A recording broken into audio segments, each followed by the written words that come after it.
अस्सलाम वालेकुम बेटा। बेटा ए तुम्हारी मानत आई 18,500 रुपया।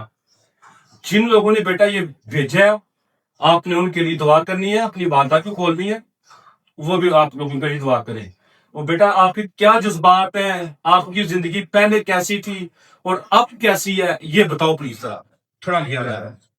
मेहरबानी जिन्हें जिन्हें साड़ी मदद की थी। पहले साढ़े लात मेरे को 100 रुपया भी नहीं सी अपनी भैन की दवाई लैन वास्ते। मेरी भैन दी फीसां देन वाली सी, मेरी अम्मी दी दवाई लैन वाली सी, लेकिन साढ़े को कुछ भी नहीं सी है। मेहरबानी होगी जिन्होंने सानू पैसे भेजे ने, ते अंकल होरां दी मेहरबानी जिन्होंने साडी वीडियो बनाई ते साडा सहारा बने। अल्लाह ताला तुहानू बहुता दे, ते अंकल होरां नू बहुता दे जिन्होंने साडी पुत्र ਤੁਹਾਡੇ ਘਰ ਦਾ ਕਿੰਨੇ ਦੇਰ ਦਾ ਕਿਰਾਇਆ ਜਿਹੜਾ ਦੇਣਾ ਸੀ, ਕਿੰਨਾ ਕਿਰਾਇਆ ਬਾਬਾ ਕੀ ਸੀ, ਕਿੰਨਾ ਤੁਹਾਡੇ ਕਰਦਾ ਸੀ ਉਹ ਵਾਲਾ? 2 ਮਹੀਨਿਆਂ ਦਾ ਕਰਾਇਆ ਸੀ। 1.5 ਸਾਲ ਦੀ ਮੇਰੀ ਭੈਣ ਦੀ ਫੀਸ ਹੋ ਗਈ ਸੀ। 1.5 ਸਾਲ ਤੋਂ ਇਸ ਬੱਚੀ ਜਿਹੜੀ ਛੋਟੀ ਭੈਣ ਸੀ ਉਹਦੀ ਫੀਸ ਸਕੂਲ ਦੀ ਨਹੀਂ ਪੇ ਹੋ ਸਕੀ। 2 ਮਹੀਨੇ ਦਾ ਘਰ ਦਾ ਕਿਰਾਇਆ, 2 ਮਹੀਨੇ ਦੇ ਬਿਜਲੀ ਦੇ ਗੈਸ ਦੇ ਬਿੱਲ ਹਨ ਜਿਹੜੇ ਪੇ ਨਹੀਂ ਹੋ ਸਕੇ।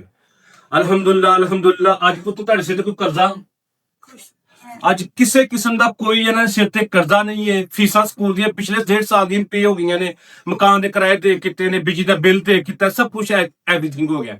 ਉਸ ਇਹਦਾ ਸਿਰਫ ਔਰ ਸਿਰਫ ਵਜ੍ਹਾ ਕੀ ਬਣੀ? ਇੱਕ ਵੀਡੀਓ ਬਣ ਕੇ ਚੜੀ।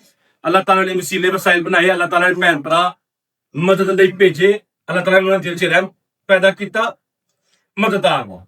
ਮੇਰੇ ਭੈਣ ਭਰਾਓ, ਹਰ ਚੀਜ਼ ਨੂੰ ਨੈਗੇਟਿਵ ਦੇ ਲੈ ਕੇ ਨਹੀਂ ਸੋਚੀਦਾ, ਕੁਝ ਚੀਜ਼ਾਂ ਨੂੰ ਪੋਜ਼ਿਟਿਵ ਵੇ ਨਾਲ ਵੀ ਸੋਚ ਲਿਆ ਕਰੋ। ਅਗਰ ਇੱਕ ਵੀਡੀਓ ਦੇ ਨਾਲ ਇੱਕ ਘਰ ਦੀ, ਇੱਕ ਫੈਮਿਲੀ ਦੀ, ਇੱਕ ਬੇਟੀ ਦੀ, ਇੱਕ ਭੈਣ ਦੀ ਜ਼ਿੰਦਗੀ ਬਦਲ ਜਾਂਦੀ ਹੈ, ਉਹਦੇ ਵਿੱਚ ਘਰ ਕੀ ਹੈ? ਇੱਕ ਇੱਜ਼ਤ ਦੇ ਨਾਲ ਅੱਗੇ ਲੋਕਾਂ ਦੇ ਘਰਾਂ ਵਿੱਚ ਜਾ ਕੇ ਕੰਮ ਕਰਕੇ ਕਿਆ ਉਹ ਇੱਜ਼ਤ ਨੂੰ ਜ਼ਰੂਰ ਨਹੀਂ ਹੁੰਦੀ? ਅਲਹਮਦੁਲਿਲਾ ਇੱਕ ਭਾਈ ਨੇ ਵਾਅਦਾ ਕੀਤਾ ਕਿ ਬੇਟੀ ਨੂੰ ਕੰਮ ਕਰਨ ਦੀ ਜ਼ਰੂਰਤ ਨਹੀਂ ਪਏਗੀ। ਇੱਕ ਵੀਡੀਓ ਦੀ ਵਜ੍ਹਾ ਤੋਂ ਆ ਉਸ ਜ਼ਿਲਤ ਤੋਂ ਬਚ ਜਾਏਗੀ ਤੁਹਾਡੀ ਜ਼ਿੰਦਗੀ।